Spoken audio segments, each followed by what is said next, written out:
আল্লাহ রাব্বুল আলামিন বলেন, ইন্নাল্লাযীনা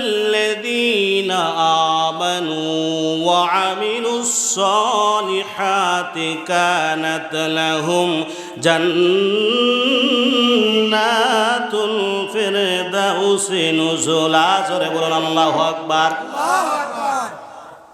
আল্লাহ কোরআনের মধ্যে বললেন, যারা ঈমান এনেছে কার উপরে? জোরে বলেন, আল্লাহর উপর ঈমান এনেছে আর সৎ কাজ করেছে তারা হলো জান্নাতি। তারা কি? এ কথা কে বলেছে? আল্লাহ। এরপরে আল্লাহ রাব্বুল আলামিন বলেন, তাহলে আমরা এক নম্বর পাইলাম জান্নাতি। কি পাইলাম? যারা ঈমানদার তারা কি? জান্নাতি। এবার আসুন 2 নম্বর করে আল্লাহর কোরআন বলবে, আমার মুখের কোনো কথা না। আল্লাহ রাব্বুল আলামিন 64 নম্বর সূরার 2 নম্বর আয়াতের মধ্যে মহান মালিক জানাই দেন, হুয়াল্লাযী খালাকাকুম ফামিনকুম কাফিরুম মিনকুম মুমিনুন। জোরে বলুন আল্লাহু আকবার। আল্লাহ বলেন, হুয়াল্লাযী খালাকাকুম, আমি আল্লাহ সৃষ্টি করেছি। এর মধ্যে একটা হলো কিছু লোক এর মধ্যে কাফের আর কিছু লোক মুমিন। কিছু লোক মুমিন। এবার কাফেররা কোথায় যাবে? জোরে বলেন। কাফেররা জাহান্নামী। আমি বলেছি মানুষ কয় প্রকার? তাহলে একটা পাইলাম কি? প্রথমটা মুমিন জান্নাতি না? ওয়াজ বুঝতে হবে, বাড়ি নিতে হবে। 2 নাম্বার কাফের। কোথায় যাবে? এখন মানুষ ভালো কাজ করলে জান্নাতে যাবে, খারাপ কাজ করলে জাহান্নামে যাবে। তাহলে আমি মানুষ বলেছি কয় প্রকার? তাহলে আরেকটা কই? আল্লাহ রাব্বুল আলামিন 4 নম্বর সূরার নাম সূরা নিসা, 5 নম্বর পারার 17 নম্বর রুকু 145 নম্বর আয়াতে কারিমা আল্লাহ বললেন, ইন্নাল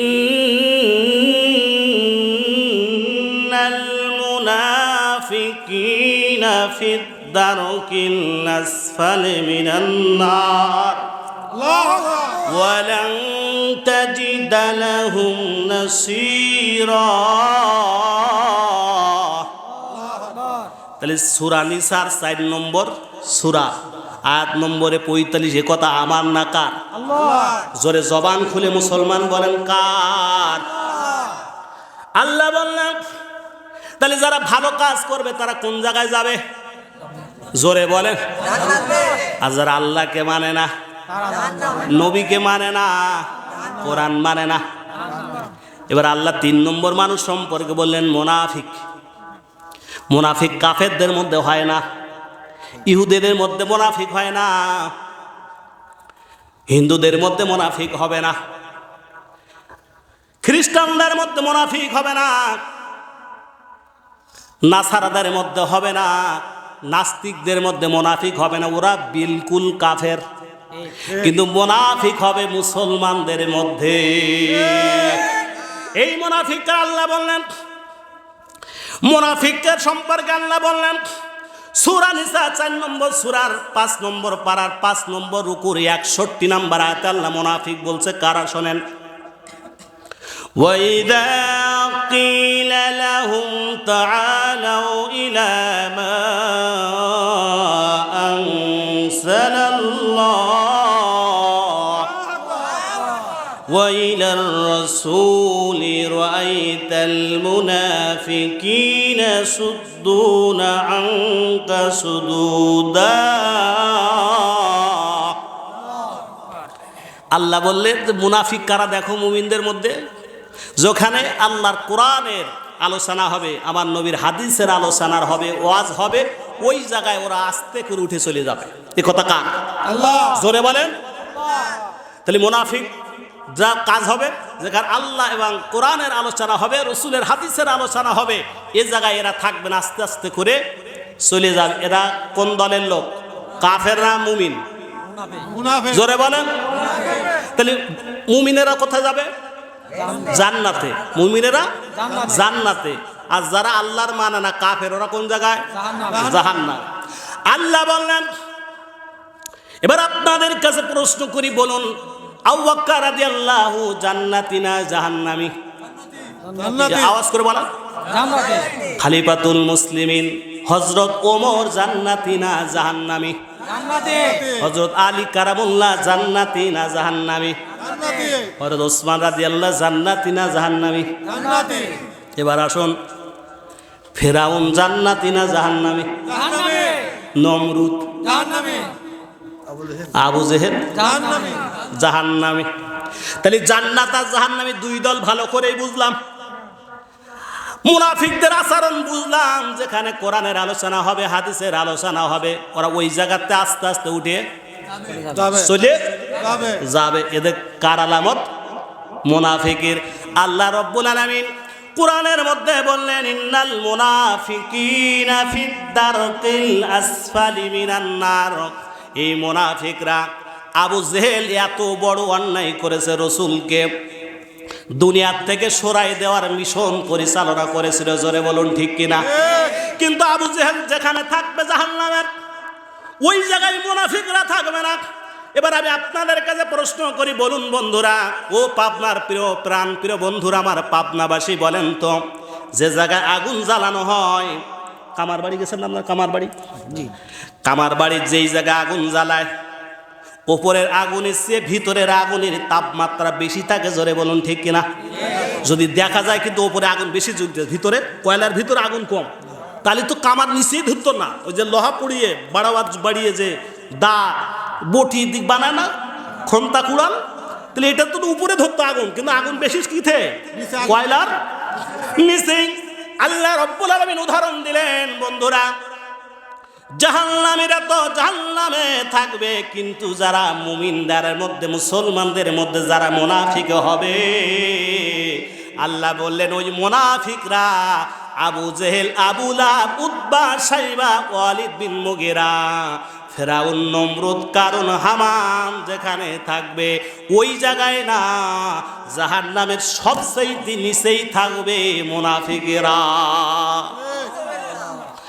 আমার নবী জীবনে একটি মিথ্যা কথা যিনি বলেন নাই, তিনি হলেন আপনার নবী, আমার নবী, সর্বকালের সর্বশ্রেষ্ঠ নবী, সর্বশ্রেষ্ঠ নেতা, যিনি ভোটের আগেও যা বলতেন, ভোটের পরও সেইটা পালন করতেন, তিনি হলেন আপনার নবী, আমার নবী। জোরে বলুন সুবহানাল্লাহ। যে ভোটের আগে ওয়াদা দিলাম, এই দক্ষিণ মাসিমপুর গ্রামের এই রাস্তাটা পিচ করে দেব, এই রাস্তার দুই সাইড দিয়ে এত সুন্দর ডিজাইন করে দেবো, যেটা ঢাকায়ও নাই ভোটের আগে। কিন্তু ভোটের পরে রাস্তার ডিজাইন তো দূরে যাক, রাস্তা ভালো করা দূরে যাক, ভোটে পাশ করার পরে নেতা আর পাবনায় থাকে না, ঢাকায় থাকে, জোরে বলুন ঠিক কিনা?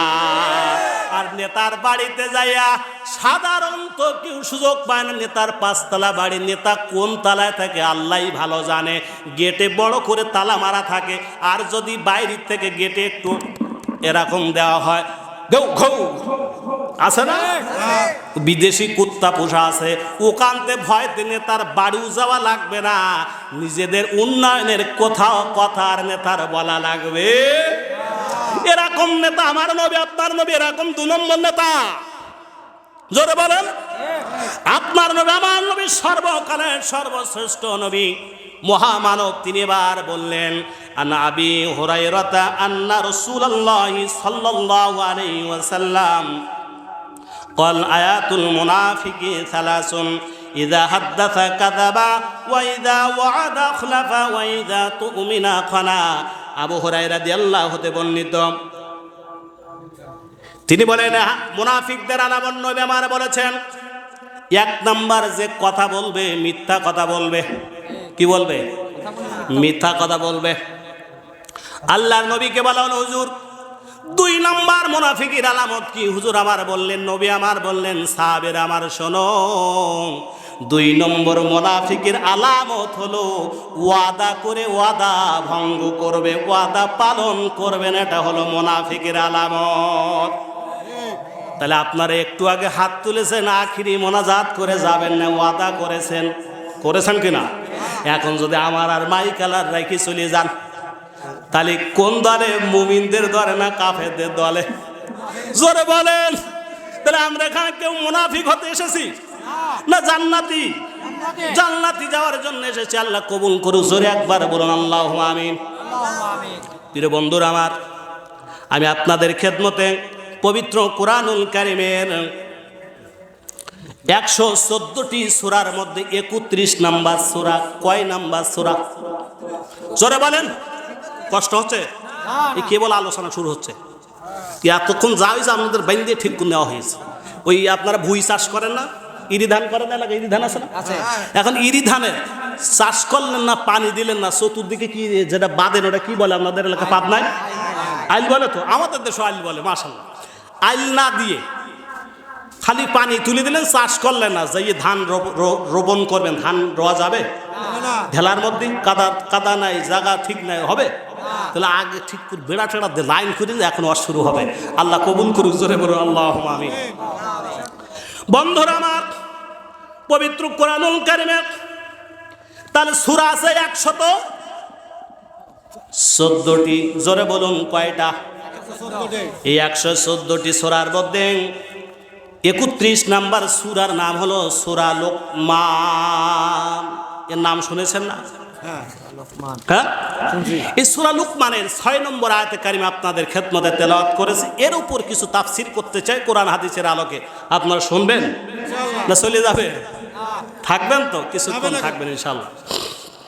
তাহলে 31 নাম্বার সূরার নাম কি? সূরা লুকমান। এই লুকমান এর মধ্যে 34টি আয়াত আছে। কয়টা? 34টি আয়াত আছে, 7টি রুকু আছে। 21 নাম্বার পারায় সূরাটি আছে। এর মধ্যে বাক্য আছে, ওয়ার্ড আছে 550টি। জোরে বলেন আল্লাহু আকবার। এর মধ্যে লেটার বা অক্ষর, আলিফ বা তা, হ্যাঁ, এগুলো কি ইংরেজিতে লেটার বলে, বাংলায় বলে অক্ষর, আরবিতে বলে হরফ, আরবিতে হরফ বলে। এই অক্ষর আছে 2171টি। জোরে বলেন আল্লাহু আকবার। তাহলে সূরা লুকমানে অক্ষর আছে 2171টি। নবী আমার বলেন, মান করা হরফান মিন কিতাবিল্লাহ ফালা বি হাসানাতুন ওয়াল হাসানাতু বিআশারি আমসালিহা। যদি কোনো ব্যক্তি কোরআনুল কারীমের একটি অক্ষর পড়ে, কয়টা অক্ষর? তার আমল নামে আল্লাহ 10টি নেকি দান করে। কয়টা? 10টা। এবার যার ডাইন হাত আছে না, এই ডাইন হাতটা উঁচু করেন তো, ডাইন হাত উঁচু করবেন। এবার ডাইন হাতে 5টা আঙ্গুল যার আছে, নাড়াদার তো 5টা আঙ্গুল যার আছে। এবার ডাইন হাতে আঙ্গুল আছে কয়টা? জোরে বলেন। ডাইন হাত উঁচু রাখেন। এবার বাম হাত উঁচু করেন। হ্যাঁ, বাম হাতে আঙ্গুল আছে কয়টা? এবার 2 হাত নাড়ায় বলেন কয়টা? জোরে বলেন। হাত নামান। তাহলে একটা অক্ষর পড়লে নেকি হবে? জোরে বলেন 10টি। তাহলে এখানে অক্ষর আছে 2171টি। যদি 10টি গুণ করা হয়, কোন ব্যক্তি ইমানদার পড়ে সূরাটা 21710টি নেকি আল্লাহ তার আমল নামায় দান করে দেন। এই 6 নম্বর আয়াত কেন নাজিল হলো, এরপর আমরা আস্তে করে আলোচনায় ঢুকে যাব। আমরা এখানে এসেছি, মাহফিল শেষে কি 2000 করে টাকা দেওয়া হবে? না। 5000 না, গরুর গোশত দিয়ে 4-5 প্লেট যে যতক্ষণ খাইতে পারে এতটা দেওয়া হবে? এমনটি না। আমরা এখানে এসেছি কোরআন হাদিসের আলোচনা শুনে যেতে চাই, আমরা ফিরে যেতে চাই জান্নাতে, ঠিক না? তাহলে এই আসার উদ্দেশ্য তো এটা নাকি? তো এই কোরআনের এই 6 নম্বর লুকমানের 31 নম্বর সূরার 6 নম্বর আয়াত কেন নাজিল হলো? এটা তো এমনি এমনি নাজিল করেন, কারণ কি, শানে নজুল কি, এটা জেনেই আমরা আলোচনায় ঢুকতে চাই। আল্লাহ কবুল করুক, জোরে একবার বলুন আল্লাহুম্মা আমিন। আল্লাহ রাব্বুল আলামিন পবিত্র কোরআনুল কারীমের সূরা লুকমানের 6 নম্বর আয়াত নাজিল করলেন। ওয়া মিনান নাসি মান ইয়াশতারি লাহুল হাদিস। আর জোরে বলুন আল্লাহু আকবার। লিউদিল্লা সাবিলিল্লাহি বিগাইরি ইলমিন ওয়া ইয়াত্তাখিযাহা হুজুয়া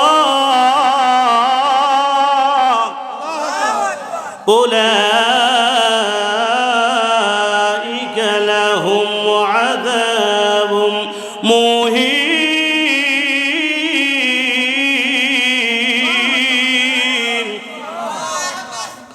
নজর ইবনে হারেস নামের মক্কার একজন নেতৃস্থানীয় ব্যক্তির লিডার ছিল নজর ইবনে হারেস। নজর ইবনে হারেস নামের একজন মক্কার কাফের লিডার ছিল।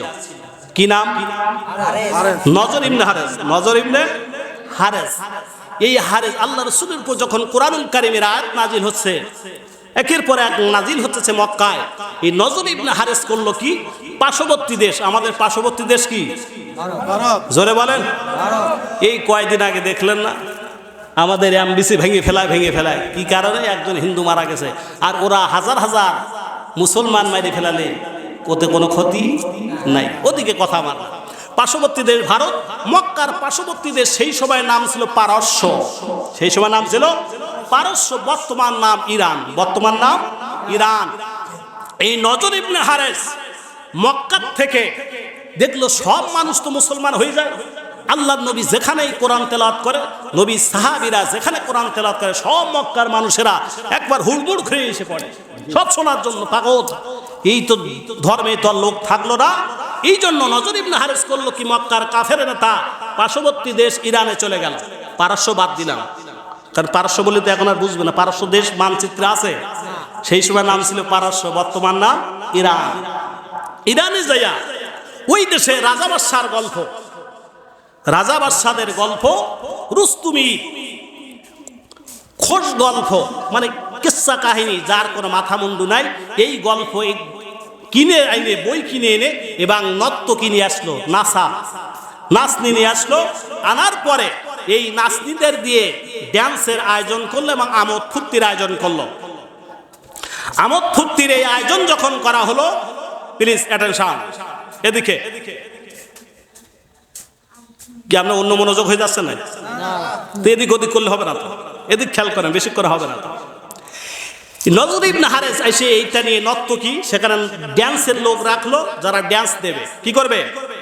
ড্যান্স দেবে, গান পরিবেশন করবে, নাচবে, এবং ওখানে মদের ব্যবস্থা করা হলো, মদ পান করার। এবং টার্গেট হলো নজর ইবনে হারেসের যারা ইসলামের দিকে, কোরআনের দিকে ঝুঁকে পড়ছে, মানে এরা প্রায় শুনতে যাচ্ছে, ইসলাম গ্রহণ করে ভাব, এমনি মুহূর্তে যেইগুলো ওইগুলো যেই আসতো ওদের এবার ডেকে স্টেজে এনে ওই নারীদের সাথে নাচাইতো, উলাঙ্গ ড্যান্স দিত, নাচ গান শুরু করতো। এই নাচ গান বাংলাদেশে নাই, আছে নাকি? সে সময় ছিল, এখনো আছে। এখানে যদি বলা হতো আজকে খালি গান হবে, তা মমতাজ তো জেলে ফাইটা যায় না, খালি গান হবে, এই তাও প্রচার করা লাগবে না। কারণ যদি 2-4টে বুম বুম বুম বাজিনে হতো, একবার মাগরিবের পরে জায়গায় কোনো জায়গা হতো না, ঠিক না? কিন্তু এই জায়গায় আসলে জাহান্নামী লোকের সংখ্যা বেশি না কম? আর জান্নাতি লোকের সংখ্যা কম, চিন্তার কারণ নাই। এখন নজর ইবনে হারেস টার্গেট হলো কি? যাতে মানুষ মুসলমান না হতে পারে, কোরআন না শুনতে পারে, এই জন্যই গানের আয়োজন করত। এবং যেই গানের আয়োজন করতো আর বলতেই, দেখ তোরা মুহাম্মাদের ওখানে যাস, যাওয়ার পরে বলে নামাজ পড়ো, রোজা রাখো, আর আমার সাথী হয়ে জীবন দাও আল্লাহ রাস্তায়। আর এটা কি আনন্দ, আমাকে এখানে কি আনন্দ, ড্যান্স গান হচ্ছে। এই তারপরে কারণ মদ পানের ব্যবস্থা রয়েছে, মদ খাওয়ার মতো এই ফুর্তি থুয়ে ওই ইসলাম গ্রহণ করার দরকার আছে। এই কথা যখন ওই লোকগুলো, আর মদ খাওয়ার পরে মানুষের মেন্টালিটি এবং তার এই চিন্তা শক্তি আর থাকে না, হারিয়ে যায়, বিলুপ্ত হয়ে যায়। বন্ধুরা আমার, এইটা যখন বলল, এই অবস্থা যখন পরিবেশ তৈরি হলো, সঙ্গে সঙ্গে আল্লাহ রাব্বুল আলামিন কোরআনুল কারীমে লোকমানের 6 নম্বর আয়াত নাজিল করে দিলেন। জোরে আল্লাহ। হযরত জিবরাইল আমিন সঙ্গে সঙ্গে সূরা লোকমানের 6 নম্বর আয়াত নিয়ে আল্লাহর নবীর কাছে হাজির হয়ে গেল। আল্লাহর নবীর কাছে হাজির হয়ে জিবরাইল তেলাওয়াত শুরু করলেন, আল্লাহর নবী তেলাওয়াত শুরু করলেন। কিন্তু আল্লাহর নবী তো আরবি ভাষা ভাষী, আমরা বাংলা ভাষী, যেহেতু আমরা আরবি বললে বুঝবো না যদি বাংলা অর্থ না করা হয়, ঠিক কিনা? এই জন্য আল্লাহর নবী রহমাতুল লিল আলামিন নবী আমার জিবরাইল আমিনের সাথে তেলাওয়াত শুরু করলেন। সবাই পড়ুন, ওয়া মিনান নাসি মাইয়াশতারি লাহুয়াল হাদিস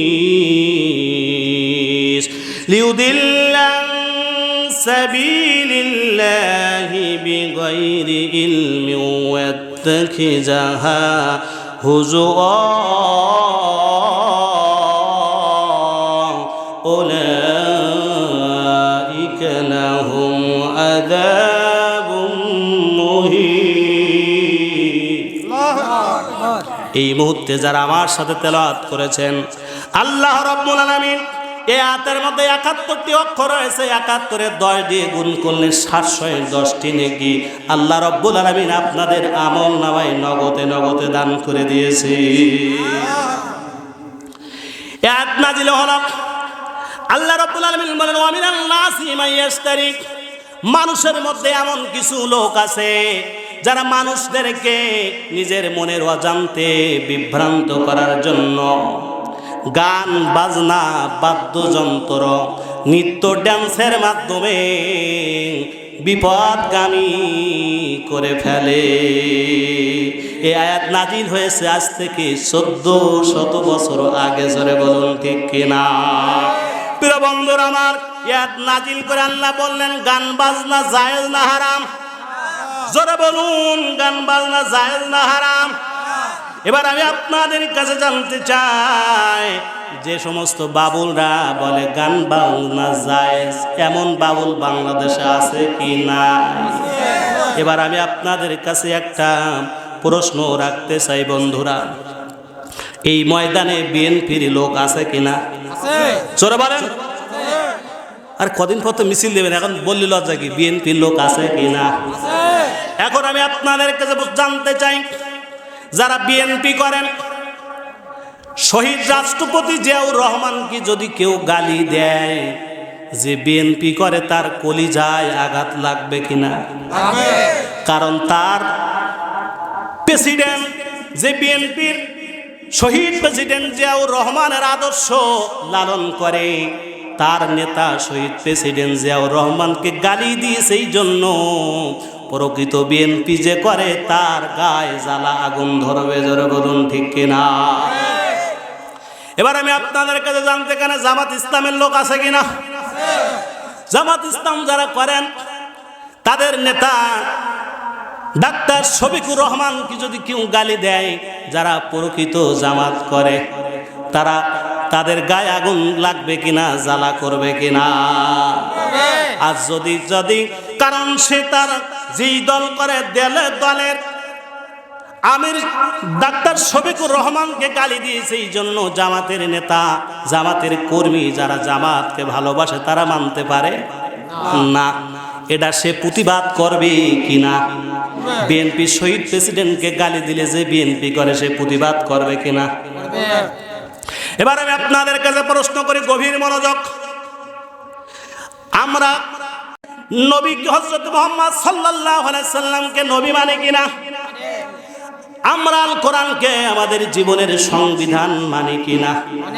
তাহলে এবার আমি আপনাদের কাছে প্রশ্ন করি বন্ধু, যদি কেউ আল্লাহকে গালি দেয়, যদি প্রকৃত মুসলমান হয়, তার কলিজায় আগুন লাগবে কিনা?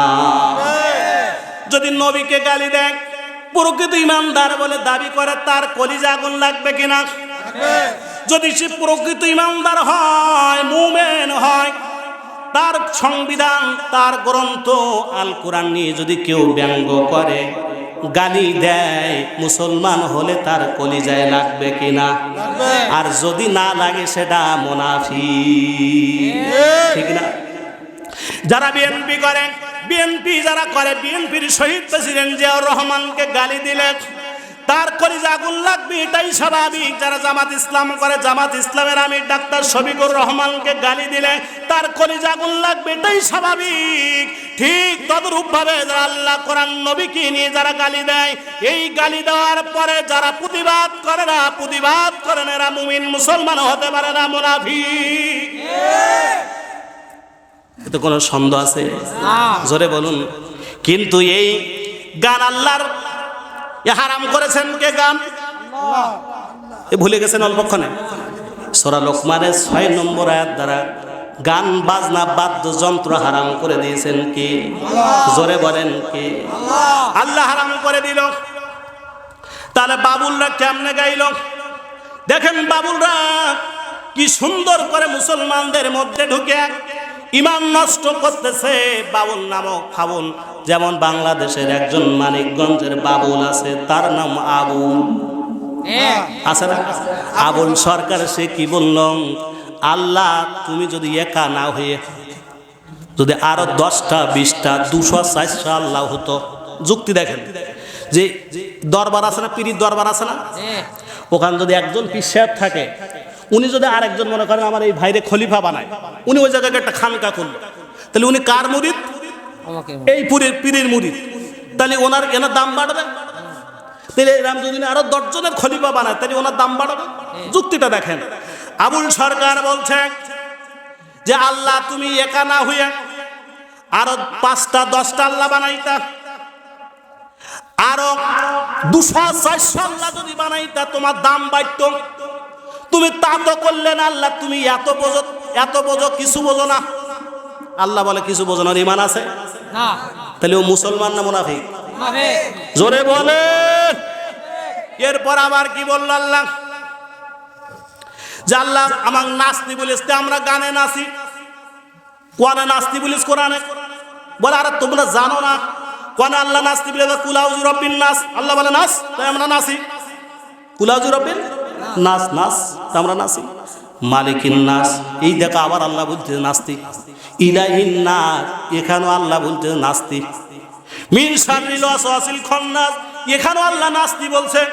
আল্লাযী ইয়াসউসু ফি সুদুরিন নাস, এখানেও আল্লাহ নাস্তি বলেছে। মিনাল জিন্নাতি ওয়ান নাস, আল্লাহ এত নাস্তি বললো, আর আমরা বাবুলেরা নাচবো না, তা বসে থাকবো? এখানে নাচ মানে আরবি শব্দ অর্থ হলো মানুষ। নাচ মানে মানুষ। আরো বললো নাচ মানে নাস্তি বলে আল্লাহর ঈমান আছে। এরপরে আরো কি বললো আল্লাহ বলেছে আওয়ালু মা খালাকুল্লাহ, আল্লাহ প্রথম নূর সৃষ্টি করেছেন। আবার আল্লাহ কোন জায়গায় বলেন আরো সৃষ্টি করেছেন। আবার আল্লাহ কোন জায়গায় বলছে আল্লাহ নূর সৃষ্টি করেছেন। আবার কোন জায়গায় আল্লাহ বললেন আমি কলম সৃষ্টি করেছি। তাহলে একমুখী এ প্রথম সৃষ্টি 4 রকম হলো। তাহলে একমুখী 2 কথা কয়, যে তার মুখ কয় না হুক কয়? ও কয় এটা মুখ নাকি হুক? আল্লাহর এটা মুখ না হুক? আবুল সরকার বলছে মুখ না, এটা হুক। এটা ওর বানানো কথা, কিন্তু এগুলো আছে বানোয়াট কথাবার্তা। এরপরে কি বলল, যে আল্লাহ রাব্বুল আলামিন যে আমাদের তো গান করতে বলেছে, আর আল্লাহর কথার আগা মাথা কিছু বোঝা যায় না, মাথা কোনটা। আর আমরা অন্যদিকে মাথার একটা কি বলি, ওই শব্দ আমি মাইকি বলতে চাই, যে ওর মাথার ওইটা আমি বুঝলাম না। তাহলে ও মুসলমান আছে? এবার আপনাদের কাছে আমি প্রশ্ন রাখতে চাই, যারা মুসলমান দাবি করবেন, ইমানদার দাবি করবে, আল্লাহকে আল্লাহ রব মানেন দাবি করবেন, নবীকে নবী বলেন দাবি করবেন, এবার কোরআন কি যারা নিজেদের সংবিধান দাবি করবেন, যে আল্লাহকে নিয়ে নবীকে নিয়ে কোরআনকে নিয়ে কটূক্তি করে, সে মুসলমান না কাফের? এবার যারা ওই কাফেরের দলে কাফেরের পক্ষ নেবে, সেও বিনা দলিলই কাফের। জোরে বলেন ঠিক কিনা? সে যেই দলের নেতা হোক না কেন, কয়টা ভোটের জন্য ওই আবুল সরকারের পক্ষ যারা নেবে তারাও কাফের। জোরে বলে। এবার বন্ধুরা আমার, আবুল সরকাররা কি গান গায় দেখেন। আকাশটা কাঁপছিল কেন, জমিনটা নাচছিল কেন, আকাশটা কাঁপছিল কেন, জমিনটা নাচছিল কেন, বড় পীর ঘামছিল কেন, সেই দিন গান গেয়েছিল খাজা, যেই দিন গান গেয়েছিল খাজা, যেই দিন আল্লাহ নবীজির গান পীরাউলিয়ার শান, আল্লাহ নবীজির গান পীরাউলিয়ার শান। যে বলে হারাম সে তো জ্ঞানহীন, না বুঝে বেদ বিধান হারাম তোমরা বলছো কেন, না বুঝে বেদ বিধান হারাম তোমরা বলছো কেন। যে গান শোনেন নবী ইয়াসিন, গান গেয়েছিল খাজা যেই দিন আকাশটা কাঁপছিল কেন জমিনটা নাচছিল কেন আকাশটা কাঁপছিল কেন জমিনটা নাচছিল কেন বড় পীর ঘামছিল কেন সেই দিন গান গেয়েছিল খাজা যেই দিন না করে গন্ডগোল খোল তোর হাদিস খোল বাউলরা বলছে শোনেন না করে গন্ডগোল খোল তোর হাদিস খোল ওরে বিলাল কেন বাজায় ঢোল যেই দিন নবীজি ছেড়ে যায় পৃথিবী গান গেয়ে ক্ষমা চেয়েছিলেন বেলাল সেই দিন আকাশটা কাঁপছিল কেন জমিনটা নাচছিল কেন আকাশটা কাঁপছিল কেন জমিনটা নাচছিল কেন বড় পীর ঘামছিল কেন সেই দিন গান গেয়েছিল খাজা যেই দিন জোরে বলেন নাউজুবিল্লাহ গাজা বলে গান গেয়েছিল এই খাজা গান গেয়েছিল খাজার চাইতে বড় আলেম আর কেউ নাই জোরে বলেন আল্লাহু আকবার এই খাজা মঈনুদ্দিন চিশতি রাহমাতুল্লাহ আলাইহি উনি একদিন মাহফিলে ওয়াজ করতেছেন ওনার মাহফিলে ওয়াজ শুনে 1 লক্ষ ইহুদি হিন্দুরা কালেমা পড়ে মুসলমান হয়ে গিয়েছিলেন আরে খাজা বলে গান গেয়েছিল ওরে খাজার নামে মাজার করে দেখায় ওরা খাজার শান দিনে করে ভণ্ডামি আর রাতে মারে গাজায় টান ঠিক না দেখবেন যেগুলো ভণ্ড মাজার এইগুলোই করে যেগুলো অরিজিনাল মাজার অরিজিনাল পীর সেসব আপনার কেউ শুনেছেন আপনার চরমনায় ওখানে ঢোল বাজায় গান গায় জোরে বলেন ফুরফুরা শরীফের নাম শুনেছেন কোনদিন সরছি না এরকম ভালো যেগুলো মাজার আছে আল্লাহর ওলি হাক্কানি ছিলেন এবং যাদের মাজারে ঢোল বাজে ওনারা হাক্কানি ছিলেন এই ভণ্ডরা দখল করে এই গান বাজনার গাজা খাচ্ছে জোরে বলেন ঠিক কিনা আরে খাজার নামে মাজার করে দেখায় ওরা খাজার শান খাজার নামে মাজার করে দেখায় ওরা খাজার শান দিনে করে ভণ্ডামি আর রাতে মারে গাজায় টান দিনে করে ভণ্ডামি আর রাতে মারে গাজায় টান নামাজ রোজার নাইকো তাহার আছে শুধু চুল দেখবেন ওরা বলে আমাকে নামাজ লাগে না আমার নামাজ মনে মনে তোমরা 5 বার নামাজ পড়ো আমরা সারাদিন নামাজ পড়ি ঘুমিয়েও নামাজ পড়ি ঠিক না এবার রোজাও থাকে না ভণ্ডরা রোজাও থাকে না তাহলে রোজা সব মনে মনে ঠিক না আরে খাজার নামে মাজার করে দেখায় ওরা খাজার শান খাজার নামে মাজার করে দেখায় ওরা খাজার শান দিনে করে ভণ্ডামি আর রাতে মারে গাজায় টান নামাজ রোজার নাইকো তাহার আছে শুধু চুল সুন্নতের খবর নাই সে আশেকে রাসূল মাজারের সারা বেলা চলে শুধু গাজার মেলা মাজারের সারা বেলা চলে শুধু গাজার মেলা আমল শুধু ধ্বংস হবে থাকবে না ঈমান দিনে করে ভণ্ডামি আর রাতে মারে গাজায় টান ঠিক না এরপরে ওরা আরো বলে শুধু এই বলে ক্ষান্ত না এরপর ওরা বলে আমার মরণ কালে ঢোলবাসি বাজাইও বন্ধুরে মরণ কালে ঢোলবাসি বাজাইও সোনার ভাইও আমি মরিলে ঢোলবাসি বাজাইও জোরে বলে নাউজুবিল্লাহ আল্লাহর নবী এবার আবার হাদিস শুনুন আল্লাহর নবী বিশ্ব নবী রাহমাতুল লিল আলামিন عن أبي مالك الأشعري رضي الله تعالى عنه قال يشربن أناس من أمة الخمار يسمونها بغير اسمها ويضربوا على رؤوسهم بالمعاصي والقينات يخسف الله بهم الأرض ويجعل منهم فرادة وخنازير الله أكبر হযরত আবু মালিক আশআরী রাদিয়াল্লাহু তাআলা বর্ণিত নবী আমার বলেছেন আমার উম্মতের কিছু লোক মদের নাম পাল্টিয়া তারা খাবে এবং এটা বৈধ মনে করবে গাজা না এমন এলাকা খুঁজে পাওয়া যাবে না বাংলাদেশে ভাই জোরে বলেন এ গাজা খায় শুধু ছেলেরা খায় না আমি সেদিন খোঁজ দেখলাম যে মাদ্রাসার যেহেতু আমি একটি মাদ্রাসা সুপার মাদ্রাসা খোঁজ নিয়ে দেখলাম বিভিন্ন জায়গায় আশপাশে, যেহেতু এই ছাত্র ভর্তির সময় এলাকায় একটু ঢুকলাম একদিন, যেয়ে দেখলাম যে খোঁজ দিলাম বিভিন্ন এলাকার যা হাই স্কুলে প্রাইমারিতে পড়ে ছোট ছোট বাচ্চা এলাকা, এই মেয়েরাও গাঁজা খাচ্ছে। এখন এলাকার মেয়েরাও গাঁজা খাচ্ছে, আপনি জানেন না। ইয়াবা ট্যাবলেট খায়, খালি মদের নাম পাল্লি ইয়াবা ট্যাবলেট, ফেন্সিডি, এরপরে তাড়ি, বিভিন্ন নেশা জাতীয় এই দ্রব্য পান করছে। জোরে বলুন ঠিক কিনা?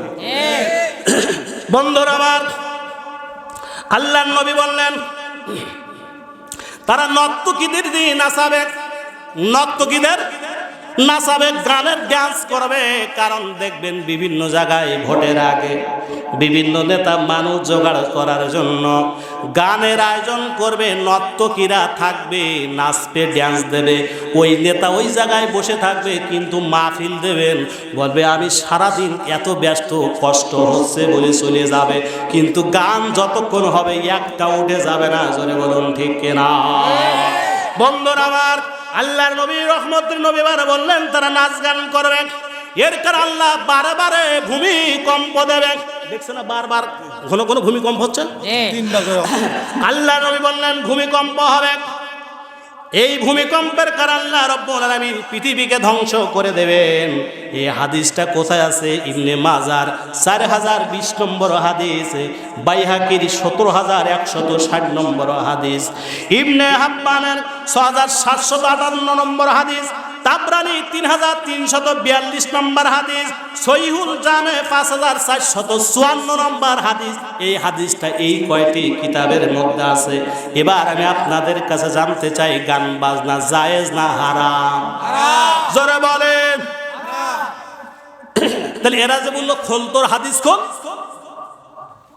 বেলাল বাজিয়েছে ঢোল, তাহলে আল্লাহ রসুলের জায়গায় হাদিসই যদি নামাজ রোজা না লাগবে, তাহলে আল্লাহ রসুল কি নামাজ পড়ার জন্য আবু জেহেলের কাছে মারি খাওয়া লাগবে না? আর যদি ঢোল বাজানো লাগবে, আল্লাহ রসুল তো ঢোল বাজাইতো। জোরে বলেন, আল্লাহ রসুল কি ঢোল বাজাতে নিষেধ করলো নাকি? আর আল্লাহ কোরআনে তো ডাইরেক্ট বললো খবরদার এই বাদ্যযন্ত্র, গান বাজনা, ড্যান্স এ জায়গায় যেও না। বন্ধুরা আমার, তাহলে বোঝা গেল গান বাজনা হারাম করেছেন কে? আরো জোরে বলতে হবে কে? তাহলে এবার আমি আপনাদের কাছে প্রশ্ন রাখতে চাই, বন্ধুরা এবার বলুন, তাহলে মনে হয় গান বাজনা খলিফাতুল মুসলিমিন ওমরের যুগে ছিল? ছিল না? আসুন দেখি গান বাজনা ওমরের যুগে ছিল কিনা। বন্ধুরা আমার, দর্শক পড়েন আল্লাহুম্মা সাইয়্যিদিনা মাওলানা মুহাম্মদ ওয়া আলী। এসে পানি ছিল গরম পানি, বন্ধুরা আমার, খলিফাতুল মুসলিমিন ওমর রাদিয়াল্লাহু তাআলা আনহু, হযরত ওমর এশার নামাজের পরপরই ঘুমায় যাইতেন, গভীর মনোযোগ। ওমর রাদিয়াল্লাহু তাআলা আনহু গভীর রাত্রে যখন হয়ে যেত, তাহাজ্জুদের ওয়াক্ত হয়ে যেত, তাহাজ্জুদের ওয়াক্ত হওয়ার সঙ্গে সঙ্গে খলিফাতুল মুসলিমিন হযরত ওমর মদিনার রাষ্ট্রপতি বিভিন্ন এলাকায় ঘুরে ঘুরে, পল্লীতে ঘুরে ঘুরে মানুষের কার কি অবস্থা খোঁজ খবর নিতে। আর আমাদের নেতারা দিনের বেলায় গেট বন্ধ, রাতে তো দূরে জায়গা, সামনে 4 গাড়ি পুলিশ, পিছনে 7 গাড়ি পুলিশ, ধারে যাবেন কেমনে? বন্ধুরা আমার, খলিফাতুল মুসলিমিন ওমর রাদিয়াল্লাহু তাআলা আনহু রাত যখন গভীর হতো, তাহাজ্জুদের ওয়াক্ত উযু করে বের হয়ে যাইতেন, বিভিন্ন পল্লীতে পল্লীতে ঘুরে বেড়াতেন। হঠাৎ করে একটা নিভৃত পল্লীতে ওমর রাদিয়াল্লাহু তাআলা চলে গেলেন। হযরত ওমর যে দেখলেন গানের আওয়াজ শোনা যায়। এখন গভীর রাত্রে যদি আপনাদের এই মাঠের মাঝখানে এই এলাকার মেম্বার সাহেব যে শুনতে গানের শব্দ শুনতে পায়, তাহলে চিন্তা করে যে গানটা কোন জায়গায় বাজতে, যেটা নিরীক্ষণ করার দরকার, মার্ক করা দরকার, ঠিক না? খলিফাতুল মুসলিমিন হযরত ওমর চিন্তা করলো, ইসলামী রাষ্ট্রে, মুসলমান রাষ্ট্রে, যে রাষ্ট্রের রাষ্ট্রপতি খলিফাতুল মুসলিমিন ওমর, এই রাষ্ট্রের মধ্যে গান গায় কোন যুবতীরা? গভীর রাত্রে গান গায়, এবার ওমর রাদিয়াল্লাহু কানটা খাড়া করলেন। হযরত ওমর কান খাড়া করে গানের শব্দ যেদিকে বেশি শোনা যায় ওইদিকে হাঁটতে হাঁটতে হাঁটতে হাঁটতে একটা ঘরের পিছনে দাঁড়ায় গেলেন এবং একেবারে উনি ভালো করে বুঝতে পারলেন এই ঘরের ভিতর থেকে একজন যুবতী গান গেতেছে। খলিফাতুল মুসলিমিন ওমরের মুখ চলার আগে হাত চলতো, কি চলতো? কারণ ওমর কি খুব রাগীব ব্যক্তি। ওমর রাদিয়াল্লাহু অনেক রাগীব মানুষ। ওনার হাত চলতো মুখ চলার আগে। এই জন্য আল্লাহর নবী বলেছেন, লাউ কানা বাদিন নাবিয়্যু লাকানা ওমর ইবনুল খাত্তাব। আল্লাহর নবী বলেন, ও পৃথিবীর মানুষেরা তোমরা শোনো, আমি নবী, আমার পরে যদি আল্লাহ আর কাউকে নবী বানাই দিতেন সে হতো হযরত ওমর। জোরে বলুন আল্লাহু আকবার। ওই ওমর রাদিয়াল্লাহু তাআলা আনহু তাহলে রাগীব মানুষ না ঠান্ডা মানুষ? উনি যাইয়া যখন গান বার করে ফেলেছেন যে এই ঘরের মধ্যে এক যুবতী গান গাচ্ছে, এখন রাত মনে করেন 12টা বাজে, যুবতী গান গাচ্ছে, প্রেম নিবেদনের গান। ওই দেখছেন না কিছুদিন আগে, ফাইটা যায় বুকটা ফাইটা যায়, জোড়াতালি দেওয়ার কোনো জায়গা নাই। এখন এই গান যখন গাচ্ছে, খলিফাতুল মুসলিমিন ওমর রাগেতে টকবক করছেন যে ইসলামী রাষ্ট্রের মধ্যে এই গান গাই লোকেরে। খলিফাতুল মুসলিমিন ওমর রাগের স্পিরিটি ওই মহিলা যুবতী যে ঘর ছিল, ঘরের পাশ যে বেড়াটা ছিল খেজুরের ডাল দিয়ে, ওই বেড়া জোরে টান দিয়ে ভেঙে ঢুকে পড়েছেন। ওমর ভিতরে ঢুকে পড়েছেন। ঢুকে পড়ার সঙ্গে সঙ্গে গভীর মনোযোগ। ওমর রাদিয়াল্লাহু তাআলা বলছেন, অদ্দুজাহানের খলিফা ওমর বলছে, যুবতী তুমি গভীর রাত্রে কেন প্রেম নিবেদনের গান গাইছো? বলো দেখি কেন প্রেম নিবেদনের এই গান এত গভীর রাত্রে তুমি গাইছো? এই কথা যখন বলেছেন, বলার সঙ্গে সঙ্গে যুবতী বলছে, যুবক আমি তোমার চিনি না, তোমার নামও জানি না, তোমার পরিচয়ও আমি জানি না, তুমি কি হযরত ওমরকে চেনো? কার সাথে বলছে? ওমরের সাথে। বলছে, যুবক তুমি হযরত ওমর কি চেনো? মদিনার খলিফা, ইসলামী রাষ্ট্রের প্রেসিডেন্ট হযরত ওমরকে তুমি যুবক চেনো না?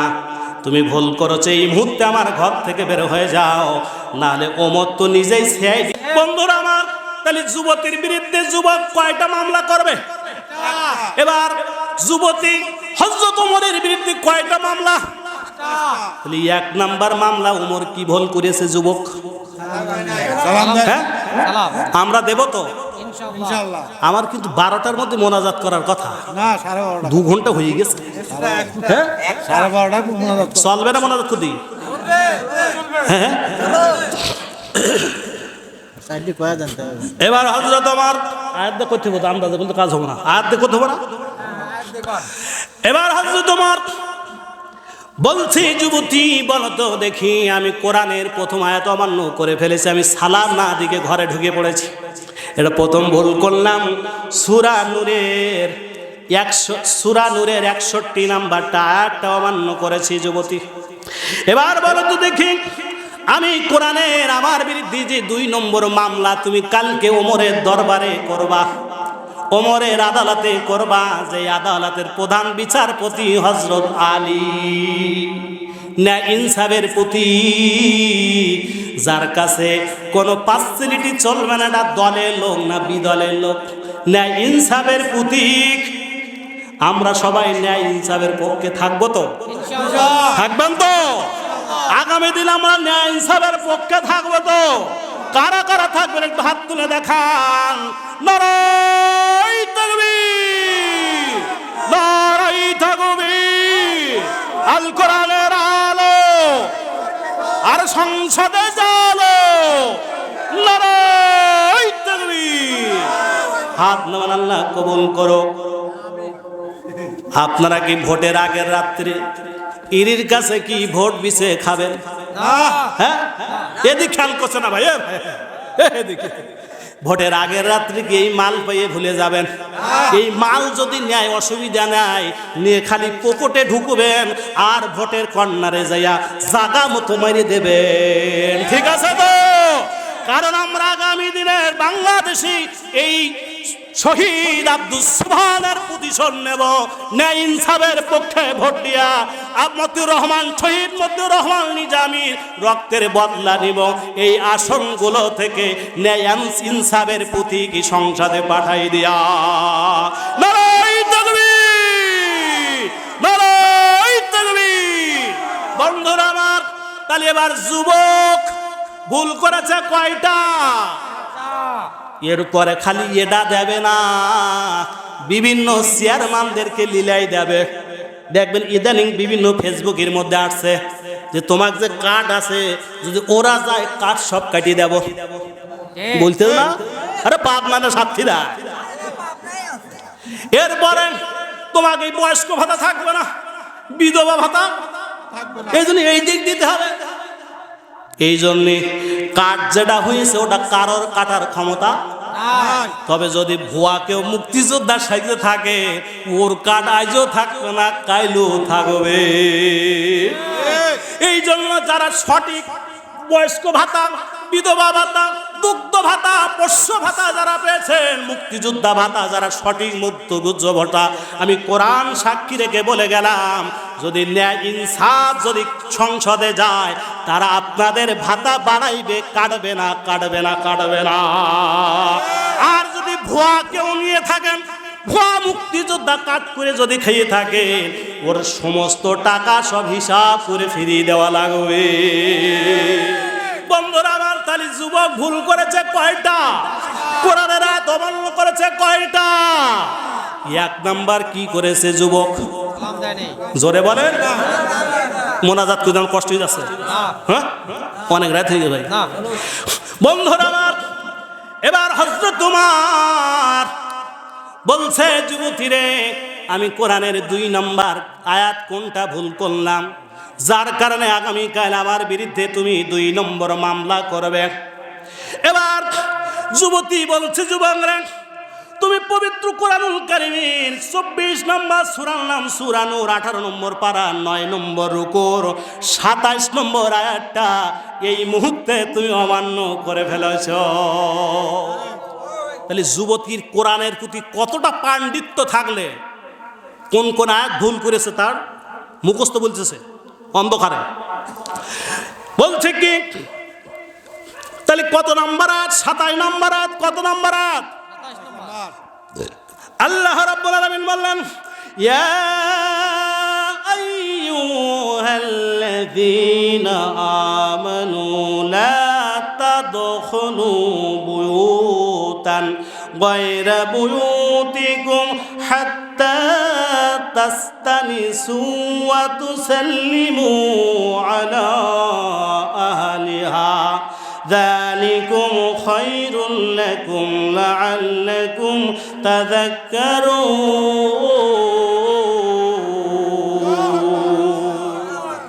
এবার যুবতী বলছি, যুবক রে, 2 নম্বর যে ভুলটি তুমি এই মুহূর্তে করে ফেলেছ।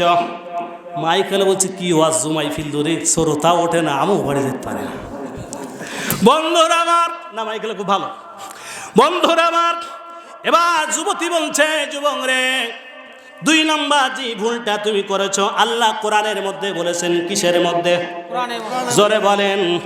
24 নম্বর সূরা। কয় নম্বর সূরা? ভুল ভাল অলস করে গেলে বলবেন কয় নম্বর সূরা? 24 নম্বর সূরার 27 নম্বর আয়াত। জোরে বলুন, কয় নম্বর আয়াত? 27 নম্বর আয়াত। মহান মালিক বললেন, ইয়া আইয়ুহাল্লাযীনা আমানু, যারা ঈমান এনেছো। কি করেছো? ঈমান এনেছো কার উপরে? আল্লাহর উপরে। নবীকে রাসূল মেনেছো, কোরআনকে যে সংবিধান মেনেছ, তারা এবার শোনো। এবার বলুন, যারা ধর্ম নিরপেক্ষ মতবাদ যারা পোষণ করে, তারা ঈমান আছে নাই? এবার বলুন, জান্নাতে যাবে ঈমানদার মুসলমান ছাড়া আর কেউ জান্নাতে যেতে পারবে না। তাহলে এবার জান্নাতে যাবে শুধু ঈমানদারেরা, যারা ইন্না দীনা ইনদাল্লাহিল ইসলাম যারা মানে তারাই যাবে। অর্থাৎ ধর্ম নিরপেক্ষ থাকলে সে জান্নাতে যাবে না। আর জাহান্নামে যাবে হিন্দু জাহান্নামী, জাহান্নামী না ইহুদি, খ্রিস্টান, বৌদ্ধ, নাস্তিক। তাহলে এটা হচ্ছে কি যে যারা ধর্ম মানে না, যে আমরা ধর্ম নিরপেক্ষ থাকে, যারা ধর্ম কি থাকে অর্থাৎ ধর্ম নিরপেক্ষ যারা জাহান্নামী তারা। জোরে বলেন, কারণ ধর্ম নিরপেক্ষ জায়গা হলো জাহান্নাম, আর যারা ধর্মের পক্ষে তারাই জান্নাতি। এবার আপনি জান্নাতি দলে থাকবেন না, ধর্ম নিরপেক্ষ দলে যায় জাহান্নামী যাবেন। এই বিচার আপনাকে করতে হবে, বিচার আল্লাহ করে ফয়সালা করে দিয়েছেন। জোরে বলেন আল্লাহু আকবার। বন্ধুরা আমার, তাহলে আমরা ধর্ম নিরপেক্ষ না ধর্ম পক্ষে? জোরে বলেন। আর যারা ধর্ম নিরপেক্ষ বলবে তাদের ঈমান নাই। আর আপনি ঈমান যদি না থাকে, যতই আপনার নাম আব্দুর রহমান হয়, কাম হবে না, কাম হবে না। জোরে বলুন ঠিক না? বন্ধুরা আবার এবার খলিফাতুল মুসলিমিন হযরত ওমর কি যুবতী চেনে না? যুবতী বলছে, যুবক রে, আল্লাহ বললেন যারা ঈমান এনেছো, কি এনেছো? লা তাদখুলু, প্রবেশ করো না। মুজারের সিগা লা তাদখুলু, প্রবেশ করো না। বুয়ুতান গায়রা বুয়ুতিকুম, তোমার নিজের ঘরে হোক, অন্যের বাড়ির ঘরে হোক। হাত্তা তাস্তারিসু, যতক্ষণ তারা অনুমতি না দেয়। কথা কার? জোরে বলুন কার?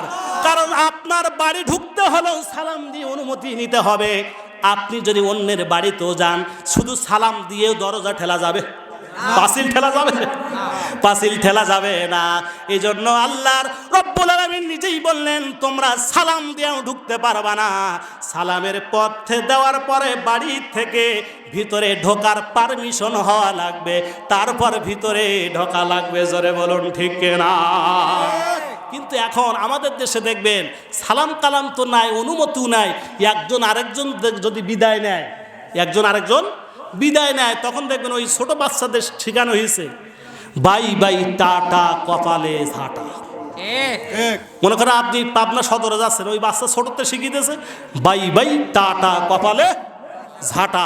কিন্তু বলতে হবে কি? আল্লাহ হাফিজ। কি শেখাবেন বাচ্চাদের? আল্লাহ হাফিজ, মানে আল্লাহ আপনাকে হেফাজত করুন। এইটা ভালো না, বাই বাই টাটা কপালে ঝাঁটা, এই ইংরেজি এটা কইবে? বন্ধুরা আমার, তাহলে হযরত ওমরের বিরুদ্ধে মামলা যুবতী করবে কয়টা? 5টা। জোরে বলে। তাহলে ইতিমধ্যে প্রথম নাম্বার যে যুবক অপরাধ করেছে, সেটা প্রথম ভুল করেছে, কি দেয় নাই? 2 নাম্বার অনুমতি দেয় নাই। এবার যুবক বলছে, যুবতী রে, বুঝলাম আগামীকাল সকালে আমার বিরুদ্ধে তুমি 1 নাম্বার মামলা করবা যে আমি তোমার সালাম দিয়ে তোমার ঘরে ঢুকি নাই, 2 নাম্বার তোমার অনুমতি নেই নাই, বেড়া তোর রাগের ঠেলা ভেঙেই ঢুকিস, ঢুকে পড়েছি।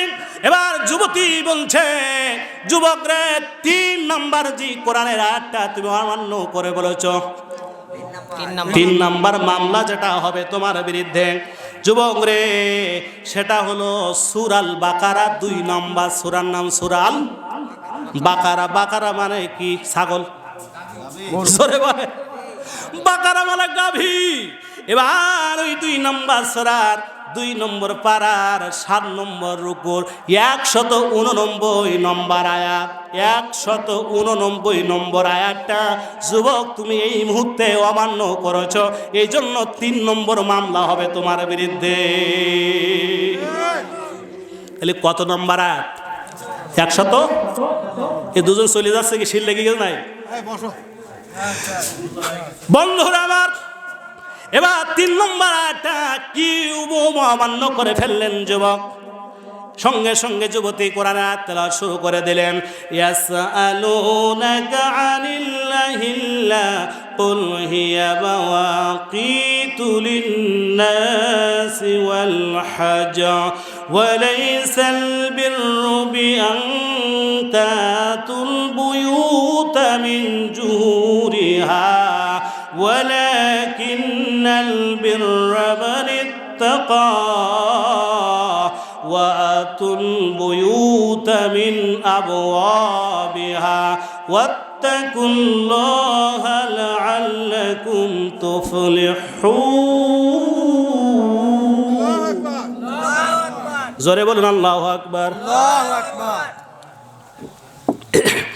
তিন নম্বর মামলা হবে হযরত উমরের বিরুদ্ধে। সেই মামলাটা হলো, যুবতী বলছে, যুবক রে, তুমি আমার ঘরের যে প্রবেশ তুমি করলা, এই প্রবেশ করেছ মিন জুহুরিহা, আমার ঘরের পিছন দিক থেকে তুমি প্রবেশ করেছো। বেড়া ভেঙে কোন দিক থেকে প্রবেশ করেছ? জোরে বলেন, মোনাজাত করে আমরা ঘুমাইতেছি।